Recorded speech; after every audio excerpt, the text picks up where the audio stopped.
What's up, YouTube? Privileged ones, hello and welcome back to the channel for yet another Destiny 2 episode. In today's video, very important, this is going to be a checklist guide of the many things you need to start working on or completing up until the release of Forsaken on September 4th.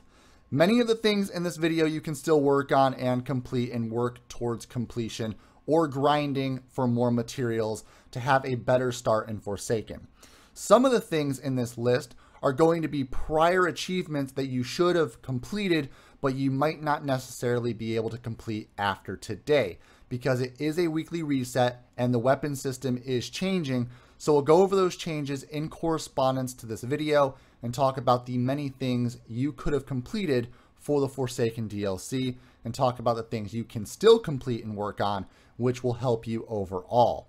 So to really jump into this video, I hope you all enjoy the video and let's start talking about all of the necessary things you need to work on before Forsaken.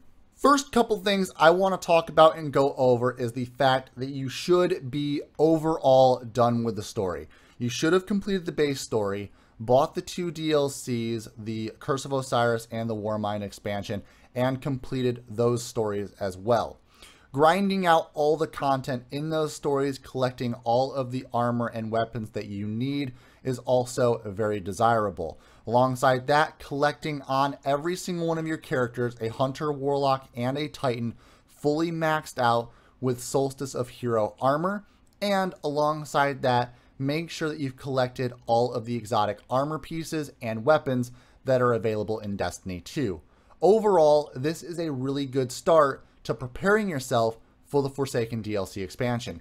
If you haven't collected all of the armor or weapon exotics, or you haven't leveled up your armor all the way to 405 light, make sure you go and do so starting today, because you have 1 week before Forsaken starts to drop. September 4th is right around the corner, and Forsaken is going to be a really high light level overall, starting you probably around 400. So you're going to want to make sure that you're prepared for that so you're ready for the story and the grind up to 600 light. Next, I want to talk about some crucial weapon changes moving over from Year 1 Destiny over to this week's weekly update and furthermore into September 4th. I want to talk about the power weapons that are turning into kinetics that are important to farm for at the moment.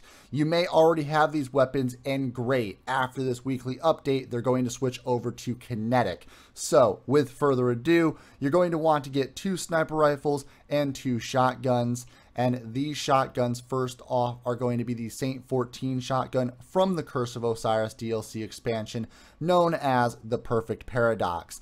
This Void shotgun, when you acquire it, is going to be switched over to a kinetic shotgun primary. And then next up is going to be Hawthorne's Field Forged shotgun. This one is going to also be moved over to the primary kinetic slot. So those are 2 shotguns right off the bat that you're going to want to have in your inventory up to the point of this weekly reset. If you don't have them, don't worry, you can still farm for the Year 2 versions, and they are going to be primary weapons that you can farm for. So get farming before the reset come the brand new Forsaken DLC. Next up are 2 sniper rifles. The 2 sniper rifles I want to go over is Alone as a God, the Raid Leviathan specific sniper rifle, and Silicon Neuroma, the Pyramidion Strike specific sniper rifle. These 2 sniper rifles are also moving from the power slot over to the primary kinetic slot, and these 2 sniper rifles are really good in the Crucible, and being able to have those as a primary advantage is a big and crucial part to moving over into the Forsaken DLC come September 4th.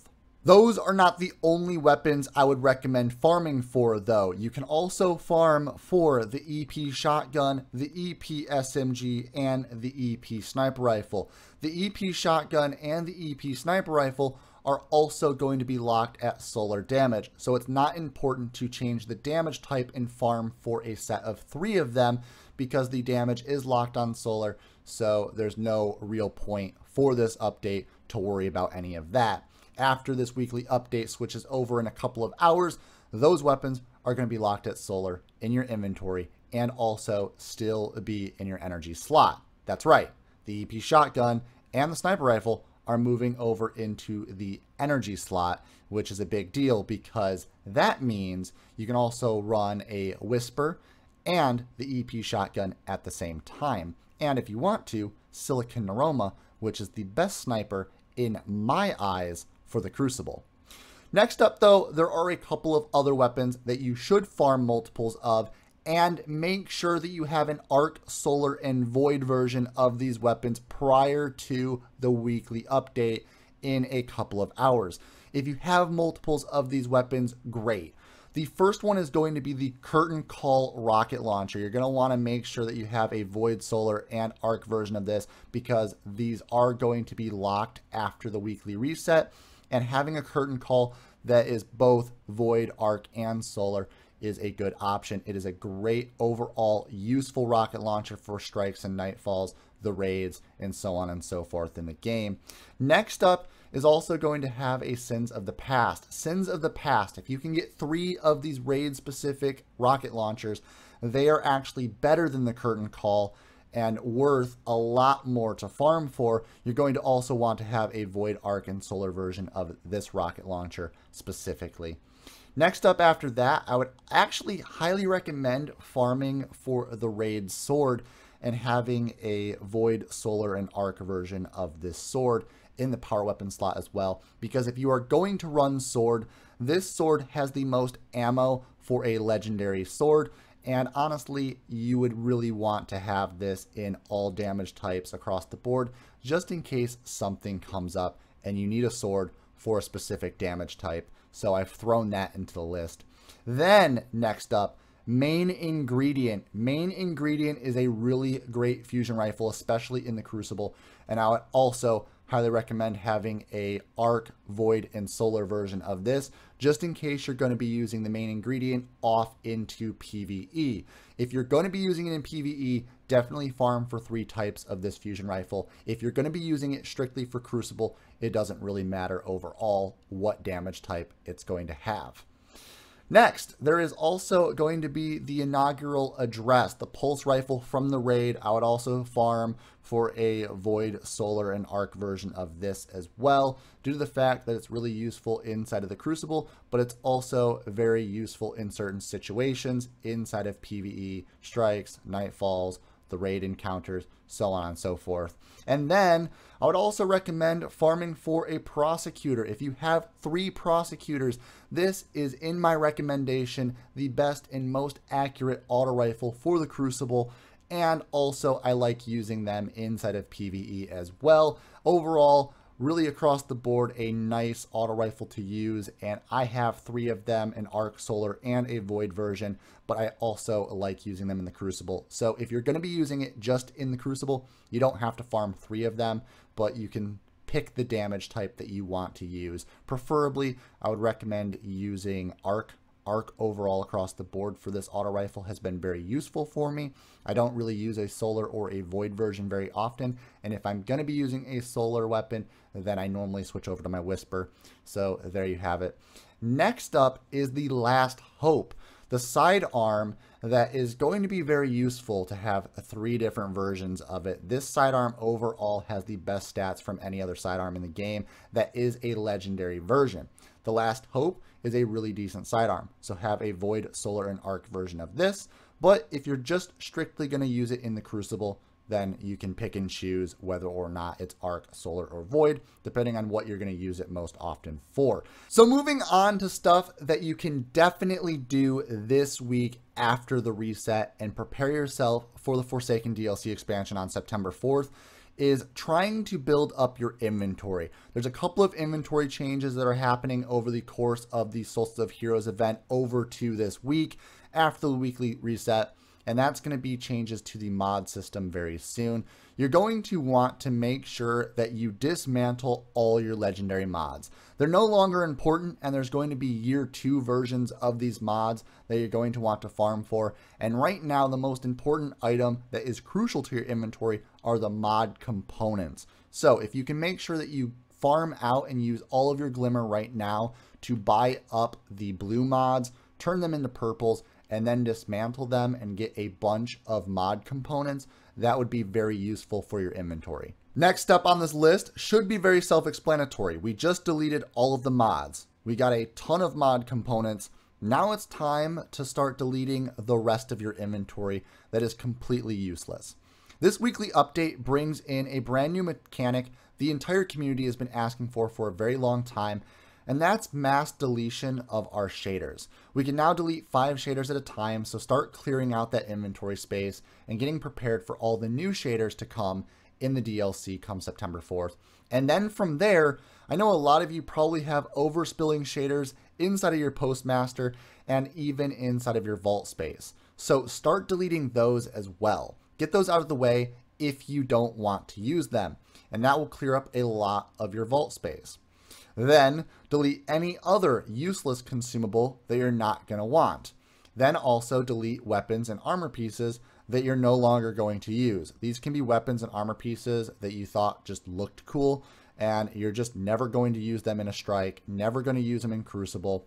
Delete them now, because year 2 versions are coming out for those later that you can then farm for again. And then keep all crucial weapons and armor pieces and exotics that you are obviously going to use. Keep one of every exotic across the board. Just hold on to them, because changes in the future might happen for those, even if you don't use them. But year 1 weapons and armor that are legendary, just kick those off to the side, delete them, and reap the benefits of the legendary shards. That moves me into my next phase. It is time for the final phase in our checklist, and that's what you're going to be working on for the rest of the week. Is you're going to want to start farming for consumable materials that are going to be beneficial to you. Delete any other materials that I don't list in this video. You're going to want to farm for glimmer. Max out your glimmer count and then farm for legendary shards. You can also farm for bright dust for Tess Everest if you want to, but that's going to be alongside deleting anything you get from the engrams from her throughout the week. And grind yourself through the tokens and planetary resources. Planetary resources and tokens are no longer going to be useful inside of Forsaken, but at the time of Forsaken, if you have any of these tokens, you're going to be able to redeem them for new weapons and new armor pieces right from the start of the game. So you're going to be able to acquire new things that you've never had before, and you also might be able to increase your light a little bit prior to the story of the DLC itself. These are going to be Vanguard tokens, Crucible tokens, planetary location tokens, alongside planetary resources, and you're also going to want to farm up anything else that is used to redeem for weapons and armor. Anything that will give you a legendary engram, farm for it, because all of that is going to be useful to building up your brand new vault space and your brand new inventory at the launch of the Forsaken DLC expansion. Moving on, if you enjoyed the content, if this video helped you, or you found anything informative at all to help you figure out what you should do next in Destiny 2, make sure that you smash the like button, leave a comment down below on any questions or concerns you may have. I'll try to answer as many of you as I can. And then, if you're new to the channel and you enjoyed the content and you want to see more content like this, make sure to hit that fat subscribe button and join the privileged family here on YouTube. The strongest family in the gaming community by far. But to every single one of you, thank you all so much for the support. Stay violent, be privileged. Double down.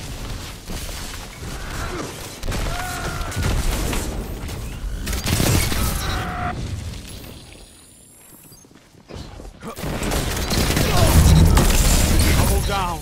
Your legend grows.